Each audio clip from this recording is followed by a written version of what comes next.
você vai vencer esse dia mau? Porque, gente, fato é que o dia mau, ele ocorre. Fato é que o dia mau, ele vem. E por mais que você seja um servo do Senhor, por mais que você seja alguém que esteja ali na presença do Senhor, fato é que o dia mau vem. Ninguém cria um filho, gente, com tanto amor, com tanto carinho, para que o filho seja ruim amanhã. Você cria um filho, você educa um filho. Você cria o seu filho nos caminhos do Senhor, dizendo: meu filho vai ser um grande homem de Deus, uma grande mulher de Deus. Só que no meio desse percurso, o filho se envolve nas drogas, o filho se envolve na prostituição. E aí o dia mau chega na tua casa. E o que fazer nesse dia mau? Gente, ninguém espera uma doença bater na sua porta. Todos os anos, regularmente, você vai lá, faz os seus exames. E está tudo bem. Está tudo legal, está tudo perfeito. Mas um belo dia você vai. E aí por que você vai? Porque você começou a sentir uma dorzinha ali. Às vezes uma dor de cabeça, uma dor no corpo. E aí você vai para o médico. E aí o médico diz para você: você está com uma doença que não tem cura. E aí você vê que chegou o dia mau na sua vida. O dia mau, gente, é aquele dia que você perde o controle da sua vida. Você não tem mais o controle da sua vida. Você se pergunta assim: o que eu vou fazer? E na verdade você não tem o que fazer. Você fica perdido. E é sobre isso que eu quero tratar. Porque fato é que todos nós, ou se você não está vivendo um dia mau, e não pense isso como uma profecia de desgraça, não. Não pense assim. Mas você precisa se preparar por dia mau, porque ele pode acontecer na sua vida. E se você está vivendo hoje o dia mau, hoje é dia de você vencer também esse dia mau. Então hoje nós vamos nos preparar. Você que está vivendo o dia mau, eu digo, tem solução para o seu dia mau. E se você amanhã for viver o dia mau, eu digo, há solução em Cristo Jesus para o seu dia mau. Ele é Deus, Ele é Senhor. As pessoas têm mania, e eu já fiz isso também. Eu já usei essa palavra que eu vou te dizer agora. E até meu esposo me corrigiu sobre isso esses dias. Às vezes a gente vê alguém passando por uma dificuldade, por um dia mau. Às vezes nós somos cruel e nós dizemos assim: isso é fruto da colheita dele. Mas, gente, nem sempre é fruto de colheita. Outro dia eu falei isso a respeito de uma pessoa, nós estávamos conversando na loja, e eu falei para o meu esposo assim: isso é fruto da colheita de fulano. Aí meu esposo na mesma hora me corrigiu e falou assim: Valéria, nem sempre. Aí quando eu estava preparando a pregação, o Espírito Santo ministrou o meu coração e falou assim: nem sempre é fruto de uma colheita mal. E eu te mostro na Bíblia. Gente, o que Jó fez para viver um dia mau? Um homem temente e entregou a Deus, que se desviava do mal, viveu o dia mau. Então já é quebrado isso, que é fruto de uma colheita. Nem sempre é fruto de uma colheita aquele dia mau que o seu irmão está vivendo. Então não julgue ele em nome de Jesus. O que Davi fez? Davi é ungido rei. Não estou falando do adultério de Davi, mas estou falando até ele assumir o reinado. Davi não tocou num fio de cabelo de Saul, mas Davi é ungido rei. Mas até ele assumir o trono, ele vive dias maus, gente. O que esse homem fez?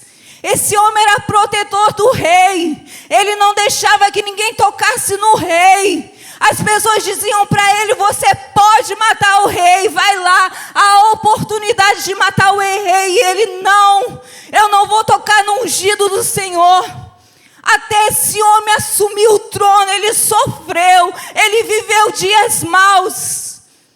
Então não é fruto de uma colheita, nem sempre é fruto de uma colheita. Então nós precisamos tirar isso da nossa mente, porque quando nós tratamos as pessoas dessa forma, nós nos tornamos cruéis.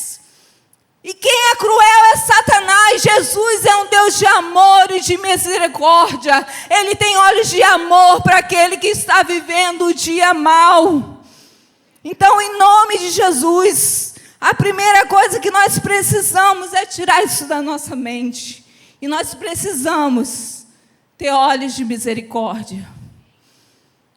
Muitos homens na Bíblia viveram dias maus, mas eles venceram os seus dias maus. E hoje eu quero trazer uma passagem de um homem que viveu o dia mau. Eu não quero falar de Jó, eu não quero falar de Davi, mas eu quero falar de um homem que vivia muito bem, que estava vivendo muito bem, mas de repente parece que caiu uma bomba, porque o dia mau é assim, gente, você está vivendo bem, está tudo mil maravilhas, daqui a pouco o esposo ou o cônjuge pega a mala e diz que vai embora.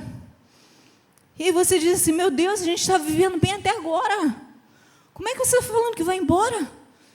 Sabe, é sem motivo, o dia mau chega sem avisar. Ele não avisa, ó, tal dia, tal hora eu vou bater na sua porta. Não, o dia mau chega sem avisar.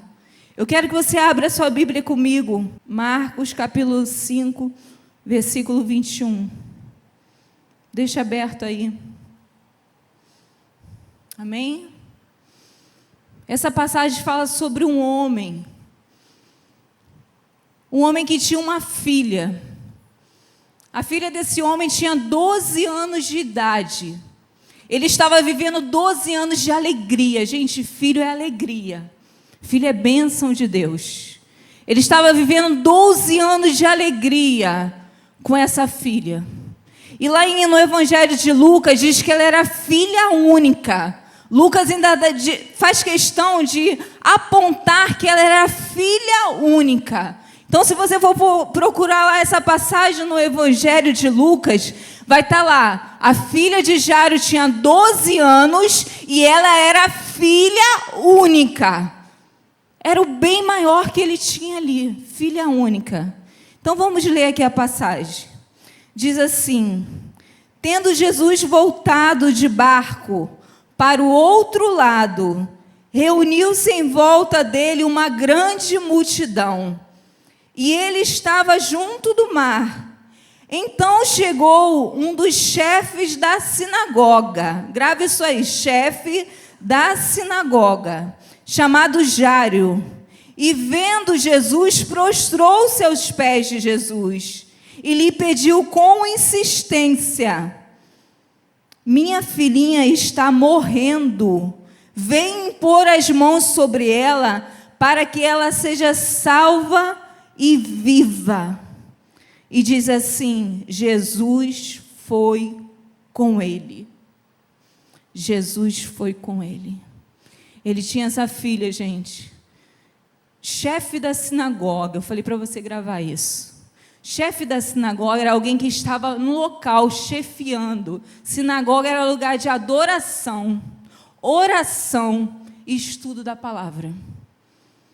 Esse homem era alguém que sabia o que era orar, sabia o que era adorar e sabia o que era as escrituras sagradas. Só que mesmo você sabendo orar, você sabendo adorar, você sabendo a palavra de Deus, você não está livre do dia mau.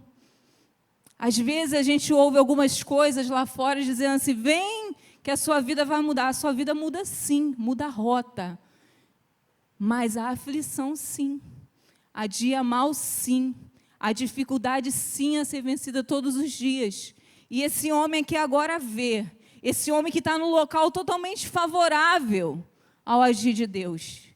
Esse homem que conhece o que é adorar, esse homem que conhece o que é orar, esse homem que sabe o que é a palavra de Deus. Esse homem se vê num dia mau. Ele está vivendo 12 anos de felicidade. Sabe o que é 12 anos você criando uma criança? 12 anos você colocando perspectiva ali sobre essa criança. Imagina você que tem seu filho hoje aqui de 12 anos. Você está colocando expectativa em cima dele. E de uma hora para outra, esse homem, essa criança de 12 anos fica enferma. E aí Jairo tem que tomar algumas atitudes, porque quando o dia mau chega, não dá para você ficar prostrado, não. Você vai ter que tomar algumas atitudes. E essas atitudes são fundamentais aqui para que Jairo vença o dia mau. E Jairo vai nos ensinar aqui, através da palavra de Deus, as atitudes que nós precisamos tomar quando o dia mau chegar na nossa vida. Ou se você já está passando o dia mau. Isso quem vai responder é você para o Senhor. Mas você precisa tomar atitude. E a primeira atitude aqui que diz é que Jairo, ele vai em direção a Jesus.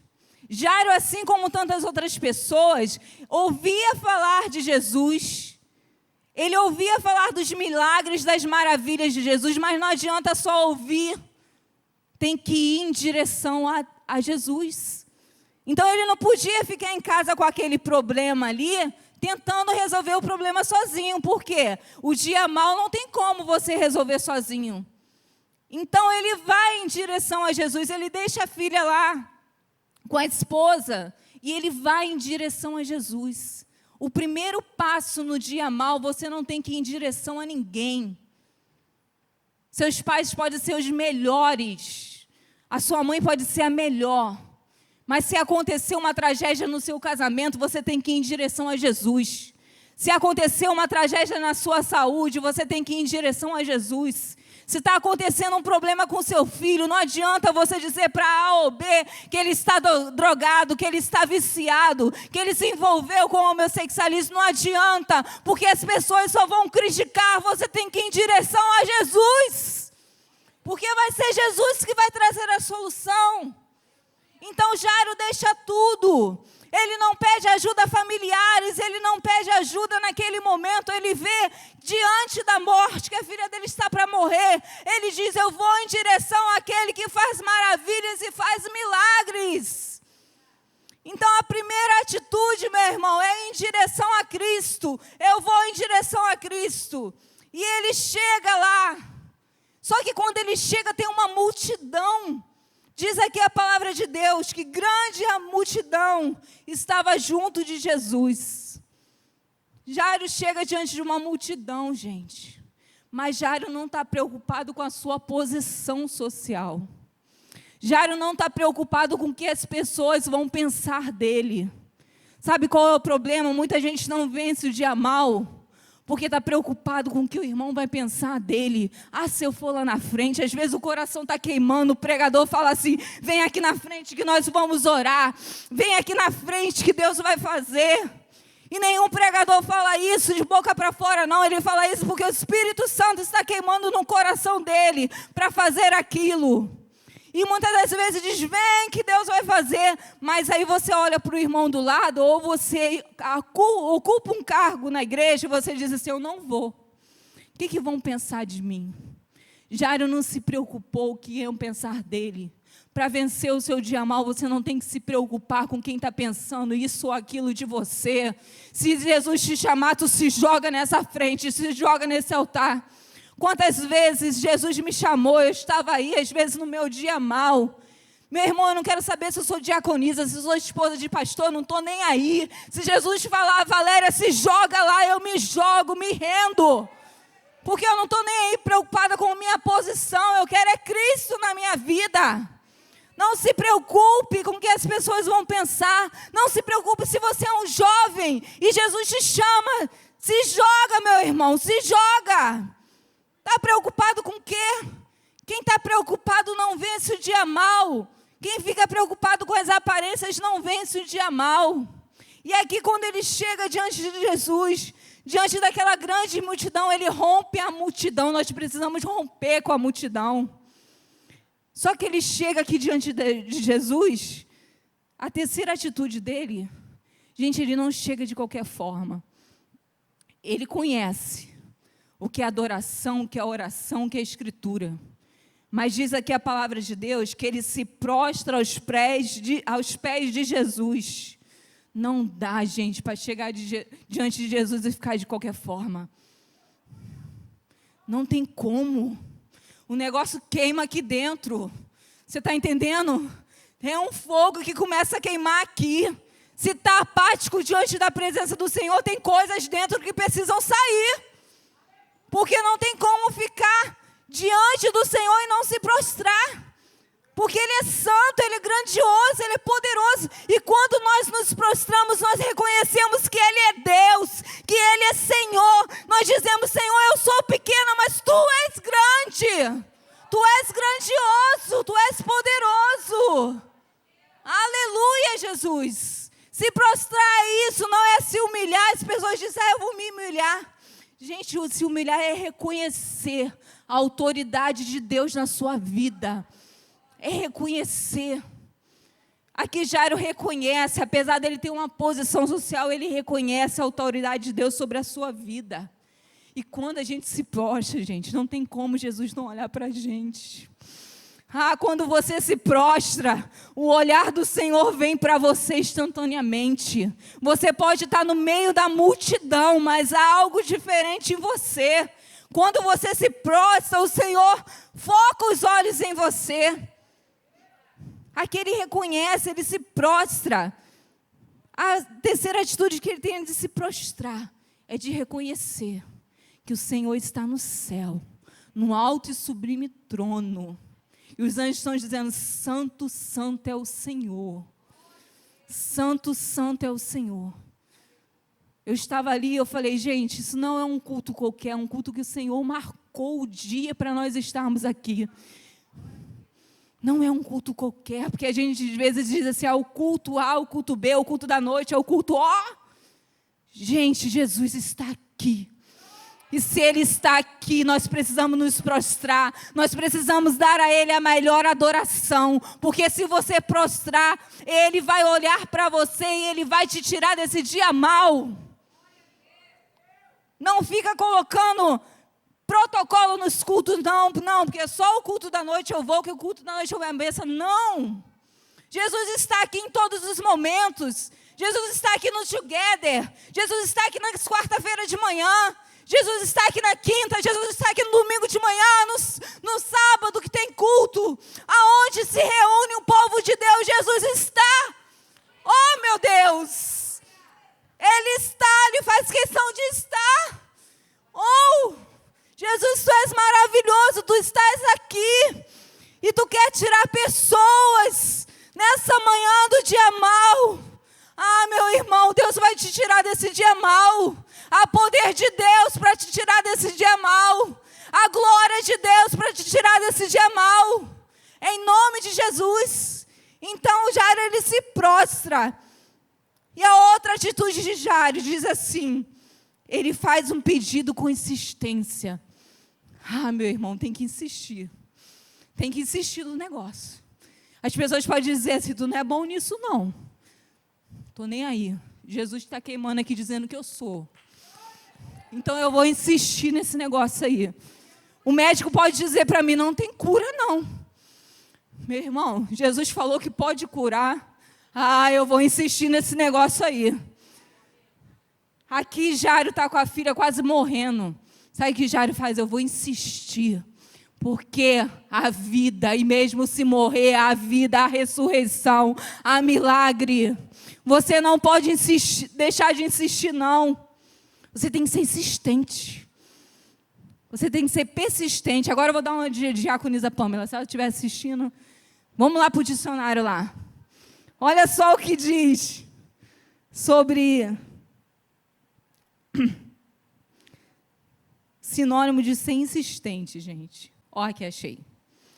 Insistente é ser perseverante, é ter firmeza, é ser persistente, é ter empenho, é ter paciência. E esse é o que eu mais gosto, é ser constante. Gente, tem que ser constante. Não adianta você vir, veio, acabou naquela hora ali, e amanhã você já está igual mortinho. Tem gente que é assim, né? Chega na igreja, cara, vem arrebentando. Não, agora esse daí... Aí os pastores ficam com o olho, né? Porque a gente fica ligado, né? Não, esse vai trabalhar na recepção, esse vai fazer aquilo. Vem com tudo. Mas passam uns dias, acabou. Acabou a constância, acabou a persistência, acabou a paciência de esperar ser chamado. Acabou. Gente, tem que ser insistente. Sabe qual é o nosso problema? A gente pede hoje, pede amanhã, aí Deus não faz na hora que a gente quer, a gente desiste. Eu tentei um concurso aí, estudei um ano todo, e aí, mas Deus me prometeu que eu seria um funcionário público, aquela coisa toda. Mas eu tentei 1, 2 vezes, não consegui, eu desisti. Desisti fácil. Eu trabalhei no Tribunal do Trabalho por 5 anos, como digitadora. E eu sou muito curiosa, eu gosto muito de conversar com as pessoas. Eu falava assim, fulano, quanto tempo tu se preparou para esse concurso aí? Quanto tempo? E as pessoas falavam assim para mim, Valéria, eu fiquei 5 anos tentando. O outro era assim, 3 anos, tentando direto. Qualquer concurso que abria, eu fazia. Gente, ninguém tinha passado no mesmo ano. Eu ficava assim, meu Deus. Persistência, insistência, paciência. Paciência. Não adianta fazer hoje e desistir. Persistência, insistência, paciência. Foi traído. Viveu um adultério, te abandonaram. Meu irmão, foi o seu dia mau. Mas Deus pode renovar isso daí, transformar. Não vai viver a vida toda sem ninguém, não. Deus não quer isso, não. Que palhaçada é essa de dizer é a vontade de Deus? A gente está falando é a vontade de Deus naquilo que a palavra de Deus diz que não é a vontade dEle. Oh, meu Deus! O que é a vontade de Deus? A vontade de Deus é que nós vivemos cura, milagres, maravilhas. E a gente, por ser... Sabe, não persistir, não insistir como Jário. A gente diz que é a vontade de Deus, porque a gente quer uma desculpa. Porque não passou no concurso público, porque não conseguiu um casamento. Eu conheço uma pessoa, gente, que ela construiu tudo. Para poder, ela estava no noivado, que você olhava assim, gente, que noivado abençoado. Ela tinha tudo, 2 geladeiras, era 2 fogão, ela conseguiu montar a casa dela toda. Só que nos últimos momentos ela descobriu uma traição. Foram na porta dela, a mulher que estava com o noivo dela, foi na porta dela e bateu e diz assim, o seu noivo é um safado. Desculpe a palavra. Mas ele está envolvido comigo. Ela era nova, gente. Nova. Ela viveu aquele dia mal. Ele foi viver a vida dele, ele reconstruiu a vida dele lá com a mulher. Só que ela desistiu do sonho do Senhor na vida dela por conta do dia mau. Gente, já se passaram uns 40 anos isso. Uns 30 anos, mais ou menos. Eu era criança ainda. E aí, gente, ela desistiu do sonho dela. E aí minha mãe é muito próxima dela, disse assim, minha filha, existem homens de Deus sim. E ela é uma serva do Senhor. Ela nunca abandonou o Senhor. Na casa do Senhor apareceu vários homens de Deus. Só que, tem uma vírgula, ela achou que ninguém era mais homem de Deus. Jesus enviou os varões. E ela continua até hoje sem ninguém, porque ela não foi curada. Porque ela achou que Jesus não podia transformar o dia mal dela. Gente, a gente tem que ter cuidado. Jesus pode transformar o nosso dia mal, sim. Não deu certo, você se separou por conta de uma traição, e isso a Bíblia te dá a base para você se separar. Você tentou de todas as formas, de todos os meios, não conseguiu. Mas tem alguém lá também. Talvez tenha passado pela mesma situação que você e também está disposto a reconstruir a vida. Não feche o seu coração. Não desista dos seus projetos, dos seus alvos. Seja insistente. O médico disse que não tem cura, mas o meu Deus diz que tem cura. Então eu vou buscar a cura do Senhor. Meu irmão, quando eu cheguei aqui agora para entrar na igreja, eu não vou dizer o nome dela, mas eu abracei a irmã ali e o Espírito Santo falou assim aí, ela venceu o dia mal, porque ela estava com câncer, meu irmão. E ela falou para mim ali, quando me abraçou, eu estava 4 meses, acho que foi mais ou menos isso que ela falou, sem vir ao culto por conta do tratamento. Mas se ela desiste, irmão, se ela desiste do Senhor, se ela desiste de buscar aquilo, o tratamento ali, os recursos do que o Senhor tem dado para ela, ela iria morrer, meu irmão. A gente não pode desistir. Tem que ser insistente, insista. Tem pessoas que olham para mim, eu já ouvi pessoas falarem isso, mas você ainda está insistindo nisso, Valéria. Meu irmão, eu insisto, a última palavra é do meu Deus. A última palavra é do Senhor na tua vida. Homem nenhum pode decretar a última palavra. A última palavra é do Senhor. Eu estou aqui pregando hoje porque a última palavra é dele. Porque eu passei por um processo que o Satanás dizia para mim, você vai pregar a palavra de Deus? E Deus queimava no meu coração dizendo assim, é você que eu escolhi. E eu falava, Senhor, mas eu não sei falar direito. Eu sou enrolada às vezes para falar, até meu esposo fala, Valéria, fala direito. Você às vezes fala as coisas, eu não entendo. Porque realmente, às vezes, eu sou enrolada a não falar. Eu não tenho tanta desenvoltura. Mas, meu irmão, quando você é cheio da presença de Deus, a sua boca se destrava, os seus pés começam a andar na direção de Jesus e nada pode te paralisar. Ainda que o homem diga que você não é capaz, ainda que o homem diga que você não é aquele que é qualificado, é você mesmo, meu irmão, é você mesmo. Tem gente improvável aqui no nosso meio, que está preocupada com a multidão. Ei, Jesus, é você, meu irmão, que vai vencer este dia mal em nome de Jesus. E aqui, com tanta insistência, ele chega. E aí Jesus diz assim, versículo 24 diz assim, Jesus foi com ele. Coisa linda, gente.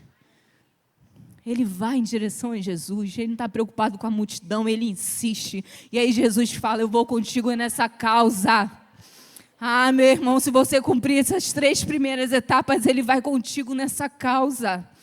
Ele vai guerrear essa causa. Agora é Jesus que está falando, eu vou contigo. Jesus foi com ele. E aí ele tem um percurso a ser percorrido, porque é assim.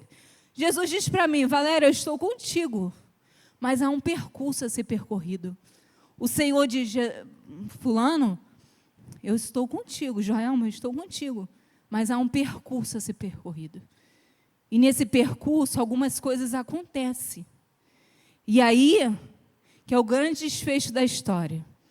Nesse percurso, diz a palavra de Deus, que no meio do caminho a multidão está indo com Jesus, mas no meio do caminho aparece alguém que está vivendo o dia mal também. A mulher enferma, a mulher do fluxo de sangue. Se você for continuar a leitura aí, eu não vou ler contigo para não perder muito tempo, mas é uma passagem bem conhecida sobre a mulher do fluxo de sangue, uma mulher que está vivendo 12 anos do seu dia mal. Jairo estava vivendo 12 anos de alegria, e tinha agora um dia mal, que a Bíblia não diz se era um dia, 2 dias que ele estava vivendo o dia mal, mas não interessa. Quem está vivendo o dia mal, meu irmão, quer ser socorrido naquela hora. É ou não é? Você quer resolver o seu dia mal. Mas agora aparece uma mulher que está 12 anos, gente. 12 anos sofrendo com uma enfermidade, sofrendo com fluxo de sangue.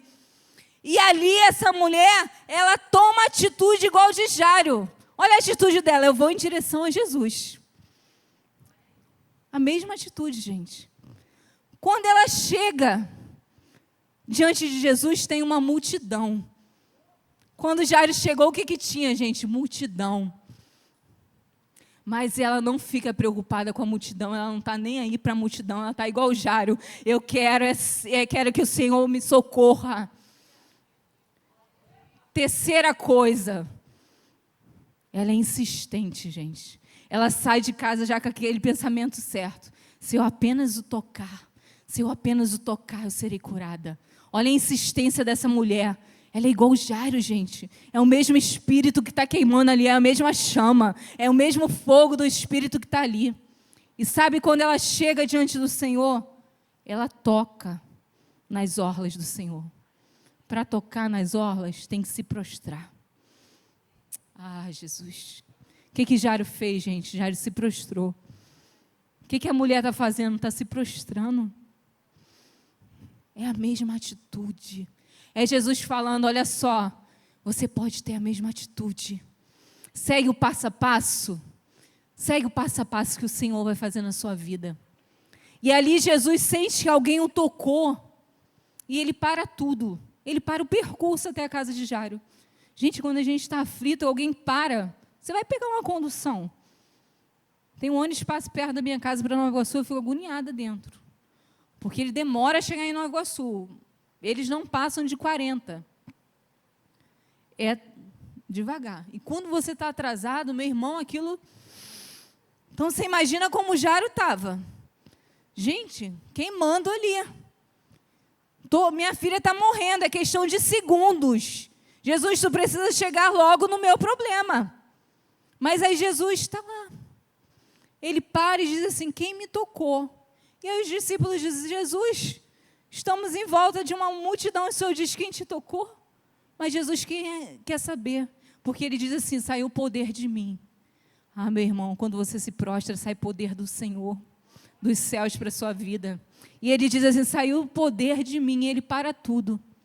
E ali Jairo tem que esperar Jesus resolver o problema do outro. Aí o Espírito Santo estava falando para mim, quem somos nós quando Jesus para resolver o problema do outro, mas não resolve o nosso? Quem é você, meu irmão? Quando você vê Jesus realizando o milagre que você queria, de cura. Porque Jairo queria cura para a filha dele, mas agora Jesus está curando o outro. E não está curando a filha dele naquele momento que ele quer que cure. Quem somos nós quando nós vemos Jesus operando? Jesus chamando o outro para o ministério. Você sabe que você tem um chamado e você está no banco. Quem somos nós nesse momento todo? Será que nós somos nós aquele que nos achamos os coitadinhos e diga, Jesus parou de olhar para mim agora? Então eu vou lá na minha casa, vou deixar Jesus aqui, eu mesmo vou resolver o meu problema.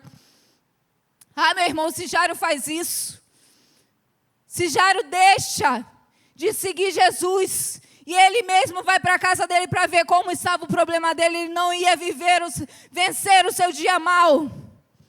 Sabe qual é o nosso problema? Jesus está operando na vida do outro, está realizando. E em vez de nós fortalecermos a nossa fé com aquilo que Jesus está fazendo na vida do outro, a gente começa a ficar com inveja e começa a achar que Jesus nos abandonou.